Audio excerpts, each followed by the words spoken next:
nous accueillons Cathy Richard, maître Cathy Richard.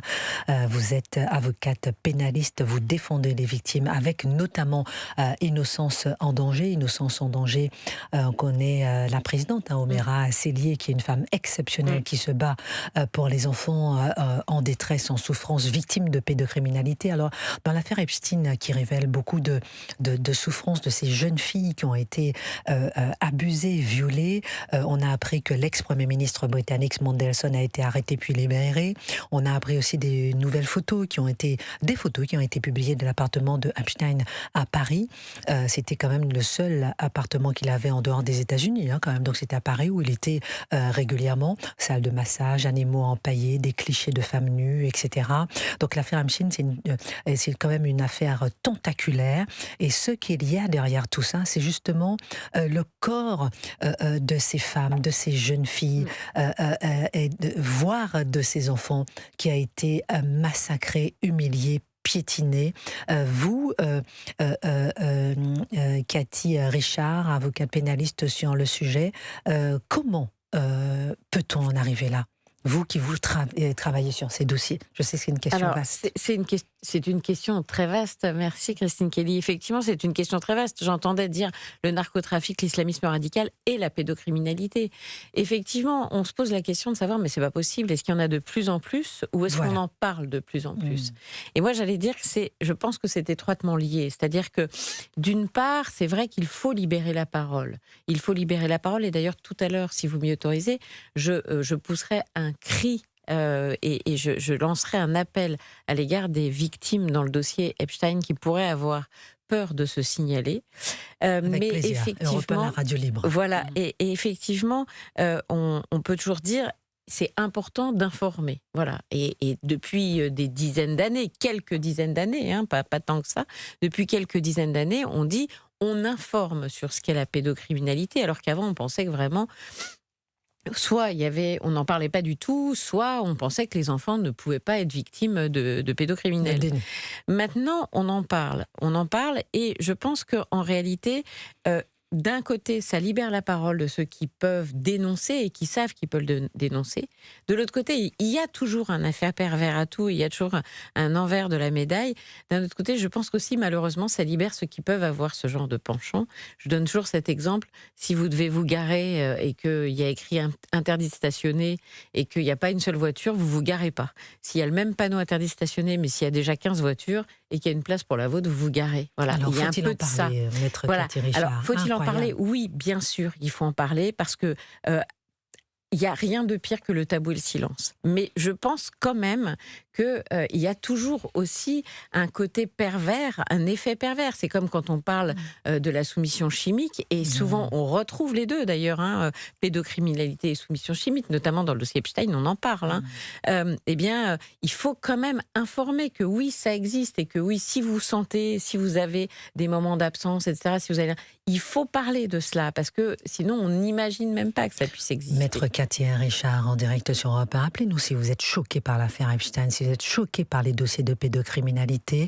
Avant d'avoir notre expert international en pédocriminalité, en chasseur, le chasseur de pédocriminels en exclusivité sur Europe 1, est-ce qu'il y avait des chiffres, des faits, peut-être Maître Cathy Richard, peut-être sur la façon dont vous travaillez avec Innocence en danger ? Alors déjà, ce que je peux dire, c'est qu'Innocence en danger, et par le bien notamment de cette extraordinaire présidente qui est Oméra Sellier, qui est complètement dévouée à la cause des enfants victimes. Dans cette affaire, notamment Epstein, elle s'est manifestée la première. Oméra a fait un signalement, ce qu'on appelle le signalement article 40, au procureur de la République le 23 juillet 2019. Et le 23 juillet 2019, elle dit qu'elle collabore, l'association Innocence en danger collabore avec les bureaux d'Innocence en danger dans des pays dont les États-Unis, et elle dit qu'elle sait qu'il y a des victimes d'Epstein sur le territoire français. Et c'est parce qu'elle fait ce premier signalement et qu'elle fait une relance ensuite qu'on va commencer à gratter. Sauf que ce qu'il faut savoir, c'est que quand on commence à gratter, on tombe sur le fameux Brunel, qui était agent de mannequin et qui était un rabatteur pour Epstein. Et à ce moment-là, on ouvre une information autour de Brunel. Et là encore, ce qui est assez incroyable, c'est que en réalité, les enquêteurs vont commencer à regarder l'enquête américaine, les enquêteurs français, et puis ils vont regarder ce qui concerne Jean-Luc Brunel. Ils vont pas forcément regarder ce qui concerne tout le reste. Donc il y a une ouverture d'infos en France, il y a une instruction en France. Jean-Luc Brunel est mis en examen et il est placé en détention. Et puis, alors qu'on a un dossier qui dit beaucoup de choses, qui parle de beaucoup de victimes, qui parle d'un mode opératoire, enfin, il y a déjà beaucoup de choses dans ce dossier-là. Eh bien, la mort de Jean-Luc Brunel, qui se suicide en prison, il faut le dire, met fin à l'instruction. Alors ça, oui, mais c'est effectivement, un déni total, on cache les infos. C'est certain, depuis des années. On ne peut pas poursuivre quelqu'un qui est mort. Ça, c'est du droit pénal. Donc effectivement, il y a une extinction de l'action publique au regard de celui-ci. Maître Mais ce qui Cathy est Richard, déplorable, c'est qu'il n'y a pas un seul moment où il y a eu des ouvertures, enfin ce qu'on appelle des réquisitoires supplétifs, et qu'on se soit penché sur d'autres éléments, d'autres personnes déjà dans cette procédure. Alors, Maître Cathy Richard, j'imagine que vous connaissez DeepQuest, on va l'appeler comme ça, c'est un pseudo de cet expert en sécurité que nous avons en exclusivité sur Europe 1, connu pour la sécurité et la lutte contre la pédocriminalité depuis 30 ans. Bonjour, DeepQuest, c'est votre pseudo, vous êtes cofondateur de l'ACPO il y a 28 ans. Vous allez nous dire ce que c'est d'ailleurs. Vous collaborez aussi avec Innocence en danger, avec Omera Sellier qui a créé Innocence en danger, donc sur certains dossiers. Déjà, vous êtes cofondateur de l'ACPO Anti-Child Porn. Qu'est-ce que c'est concrètement? Bonjour, merci d'abord de l'invitation. La CPO a été créée en 1998 avec des experts en sécurité informatique, avec un seul objectif, c'est de détruire dans les premières années ces sites web. Et on s'est aperçu que ça n'avait pas beaucoup d'effet. Après, nous avons été un peu plus intrusifs, essayer de récupérer des informations. Et c'était des informations qui n'étaient pas recevables devant un tribunal. Et puis nous sommes assagis tout en fournissant des informations aux forces de l'ordre sur les sites qui hébergeaient du contenu pédocriminel, de telle façon à ce que les producteurs, les hébergeurs, ainsi que les consommateurs soient arrêtés. Donc ça a été notre objectif depuis 28 ans. On va fêter notre 30 ans malheureusement dans 2 ans. Alors DeepQuest, on va marquer une pause parce qu'on a le journal de 12h30. Je suis très émue de vous avoir en ligne parce que vous êtes vraiment un expert international et vous pourchassez les pédocriminels. Vous allez nous expliquer comment, pourquoi, le regard que vous portez, quel courage vous avez pour mener cette mission. On en parle, on marque une pause, on revient sur Europe 1. Christine Kelly et vous, ça continue jusqu'à 13h. On revient dans un instant après une courte pause. À tout de suite sur Europe 1. La 51e cérémonie des Césars. C'est jeudi. En chiffre de l'immigration subsaharienne, il viendra nous révéler en exclusivité des chiffres qui ont explosé en 20 ans et il nous dira comment, pourquoi. Nous sommes avec DeepQuest, vous êtes un expert en sécurité, vous chassez des pédocriminels, c'est une exclusivité Europe 1. C'est très difficile de vous avoir et c'est très difficile d'avoir des profils comme vous. Merci infiniment de faire confiance à Europe 1 pour nous expliquer un peu comment vous vivez de l'intérieur. Comment est-ce que vous chassez ces pédocriminels? Alors je rappelle que on a pris votre pseudo DeepQuest puisque vous travaillez dans l'ombre, vous n'êtes pas en France, je le dis aussi. Vous êtes cofondateur de l'ACPO, vous étiez en train de nous expliquer que c'est l'anti-child porn et vous travaillez avec Innocence en danger, avec la grande Omera Sellier qui aide ces enfants victimes. Alors quels sont les changements que ACPO a pu noter après 28 ans d'enquête contre la pédophilie et la CPO que vous avez créé et les réseaux criminels, les réseaux pédocriminels? Je vais vous dire très honnêtement, pas grand-chose n'a changé. Ce qui a changé principalement, c'est les moyens de diffusion et les moyens de paiement. Pour nous, à CPO, depuis 1998, je vais être un petit peu froid parce que les images et les films auxquels nous avons été confrontés depuis 28 ans vous glacent. Ça a simplement évolué dans la façon de diffuser les médias, les images. Mais derrière cela, il y a toujours eu cette notion de réseau. Et ça, c'est un sujet tabou qu'on ne veut pas avouer, que ce soit en France ou même à l'étranger. Ils ont un petit peu moins de problèmes aux États-Unis pour voir qu'il y a des réseaux. Ça fait pratiquement 30 ans que l'on voit des réseaux. On n'est pas dans les cas isolés d'un prédateur sexuel qui filme des enfants. On parle de réseau et nous avons collaboré depuis le départ avec Omer Sellier et Innocence en danger pour la pure et simple raison, c'est que nous voyons ce problème comme un problème technique. Et on apporte des réponses techniques pour déceler quels sont les consommateurs, les hébergeurs et les producteurs de ces matériaux pédopornographiques. Derrière cela, il y a des victimes, comme vous le dites. Malheureusement, on ne sait pas faire. Et Omer Sellier a dédié complètement sa vie avec Innocence en danger en apportant assistance aux victimes, assistance juridique et assistance psychologique. On travaille depuis pratiquement 3 décennies ensemble pour essayer de compléter la boucle. Ce qui a véritablement changé aujourd'hui, c'est qu'on s'aperçoit avec le dossier Epstein qu'il y a cette notion de réseau que nous décrivons depuis plus de 30 ans. Alors quel est votre avis sur le dossier Epstein d'un point de vue technique et factuel, DeepQuest ?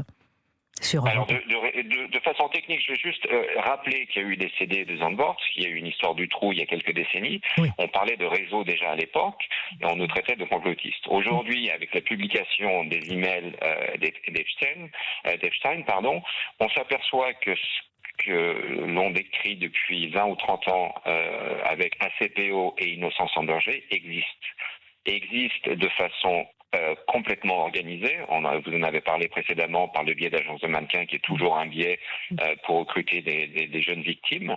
Mais on parle d'enfants dans les d'enfants et de bébés, c'est abject. On parle d'enfants et de bébés. Moi, ce qui m'interpelle le plus de façon factuelle, c'est que Google, donc parce que l'email d'Epstein, c'est un email Gmail, donc hébergé par les services de Google. Depuis 2008, Google a mis en place des filtres contre les images et le contenu pédopornographique. C'est-à-dire que sans savoir, votre boîte Gmail, votre Google Drive, etc., est scannée en permanence par Google. Et il va y avoir une alerte s'il y a des images à contenu pédophile. L'inbox, la boîte de messagerie d'Epstein, qui était active pendant des dizaines d'années, n'a jamais été bloqué et verrouillé. Alors, DeepQuest, je rappelle que vous êtes en direct sur Europe 1, vous nous appelez d'un pays, on cache l'origine parce que vous travaillez dans l'ombre, c'est une exclusivité Europe 1, mais justement, ils travaillent avec des messages codés, ils parlent de pizza, ils sont difficiles à avoir, ces gens-là. Ils sont difficiles, mais il y a différents éléments, et vous parlez du mot pizza, ou vous parlez de différents mots-clés qui apparaissent, qui sont clairement, une fois de plus, de façon objective, qui ne sont pas des aliments, qui ne sont pas des choses comme ça. On parle de comment dirais-je, de mots comme cannibalisme sur certains mails, on parle de choses comme ça, et c'est là où, finalement, ce que l'on explique depuis 20 ou 30 ans, malheureusement nous conforte dans l'approche que nous avons eue de réseau organisé. Aujourd'hui, on est exposé de façon où on a l'impression que les gens sont surpris, mais ça fait des dizaines d'années que nous décrions ça. Dernière question. Dernière question, DeepQuest. On aimerait vous avoir plus longtemps, mais j'espère qu'on vous aura encore une autre fois en ligne, si vous n'accordez encore une autre fois cette possibilité. Qu'est-ce qu'il faut faire face à la montée de ces réseaux pédocriminels ? Je sais aussi que vous traquez la vente d'enfants aussi, on vend des enfants aussi. Que faut-il faire et qui sont derrière? Un dernier mot à DeepQuest en direct sur Europe 1. Brièvement, ce qu'il faut faire, c'est évidemment mettre plus à disposition des forces de l'ordre, plus de moyens. Les unités de gendarmerie en France font un travail remarquable, avec des moyens qui sont relativement limités. Au niveau européen, il y a beaucoup de choses qui sont faites au niveau d'Europol sur la traque de réseaux pédophiles. Et ce qui est très important, c'est la communication, notamment avec les enfants. Et je pense que Innocence en danger l'a fait très bien aussi. c'est non seulement d'écouter la parole de l'enfant, mais c'est la partie éducation. Il y a des choses, des messages, parce que tous les enfants sont exposés à un plus jeune âge sur les réseaux sociaux. Excusez-moi, Deep Quest, donc on a bien compris la communication, peut-être encore un mot rapidement. Comment est-ce que vous y prenez pour les attraper ? Aujourd'hui, on s'y prend de façon relativement simple. Un criminel commet toujours une erreur. Donc, on arrive à tendre des pièges de façon légale. On rassemble des informations qui sont publiques et on crée des profils. Et ces profils-là, à un moment donné, les gens font des erreurs. Et c'est là où on a rassemblé toutes ces erreurs, où on transfère ce dossier-là aux forces de l'ordre compétentes en fonction de la compétence territoriale. Merci beaucoup. Très souvent, c'est une personne, c'est un réseau. Et ça porte ses fruits. On a collaboré avec de nombreuses forces de l'ordre à travers le monde. On n'est pas seulement on a participé à de grandes opérations sur l'arrestation, notamment en Europe et aux États-Unis. Donc c'est simplement du profilage électronique, parce que ces criminels, comme tout criminel... Vous en avez déjà attrapé combien, si je peux me permettre l'expression ? Je ne pourrais pas vous donner un chiffre précis, mais on parle de réseaux qui ont été démantelés, que ce soit dans les pays de l'Est, que ce soit aux États-Unis, que ce soit en Europe, ou parfois des contributions. Donc il est très difficile de donner un chiffre, mais je pense qu'on est au-delà de plusieurs milliers depuis 30 ans. Bravo. Merci beaucoup, Deep Quest. Ce sont des réseaux. Merci beaucoup à Deep Quest, expert en sécurité, chasseur de pédocriminels, qui est au niveau international, en exclusivité sur Europe 1. Très rapidement, le temps nous poursuit. Ma chère Cathy Richard, avocate pénaliste, qu'est-ce qu'on peut compléter par rapport... Puis vous qui travaillez avec Deep Quest, sur Innocence en danger. J'entendais, que peut-on faire ? La première chose, c'est d'arrêter d'être dans le déni.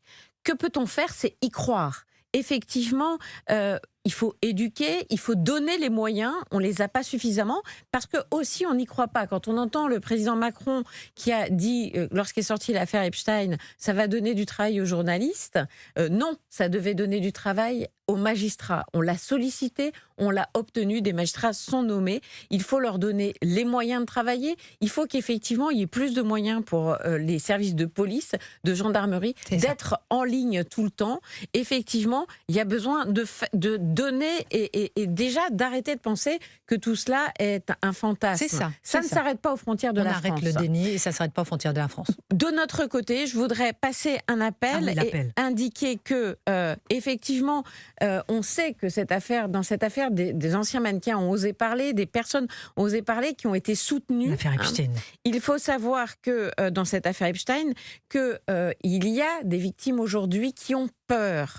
Je voudrais leur dire que nous sommes là pour les entendre, pour les écouter, qu'elles peuvent nous écrire en toute confiance à parole aux victimes, au pluriel, parole au singulier, parole au singulier, aux victimes, au pluriel, tout attaché, parole aux victimes, @innocenceendanger.org. Nous serons là, nous sommes là pour les entendre et pour les écouter et pour les aider. Merci beaucoup, Cathy Richard, en direct sur Europe 1. Gabriel Cluzel, un mot. Oui, vous avez parlé de fantasme. Déjà, je voulais rebondir là-dessus parce que souvent, on a accusé, pour discréditer la parole de ceux qui s'intéressent à ces questions, les a accusés de complotisme. Vous voyez, le complotisme aujourd'hui, c'est un bon moyen pour éviter de parler d'un sujet. Par ailleurs, la pédophilie, ça a été assez décomplexé dans les milieux intellectuels et artistiques français des années 70. Et il y en a un certain nombre qui ont signé des pétitions. On peut citer de nombreux noms de gens qui sont encore étudiés à l'université, je pense à Simone de Beauvoir, Jean-Paul Sartre, et d'autres qui ont pignon sur rue. Et Libération, il y a quelque temps, faisait un article en disant est-ce que, attendez, je vais vous dire le titre parce que ça vaut son pesant de cacahuètes, eux-mêmes étaient obligés de le reconnaître. Check News, Libération a-t-il soutenu la pédophilie en 74 ? Si l'on doit répondre par oui ou par non à cette question, il faut répondre oui. On marque une Pas pause. Seulement en 74, mais jusqu'au tout début des années 80. J'aimerais que certains balaient devant leur porte. On avait 69 signataires. 69 signataires. Merci Cathy Richard, merci Gabriel Cluzel. Une phrase, une punchline, on marque une pause, on revient avec Nicolas Provomonti avec des chiffres exclusifs pour Europe.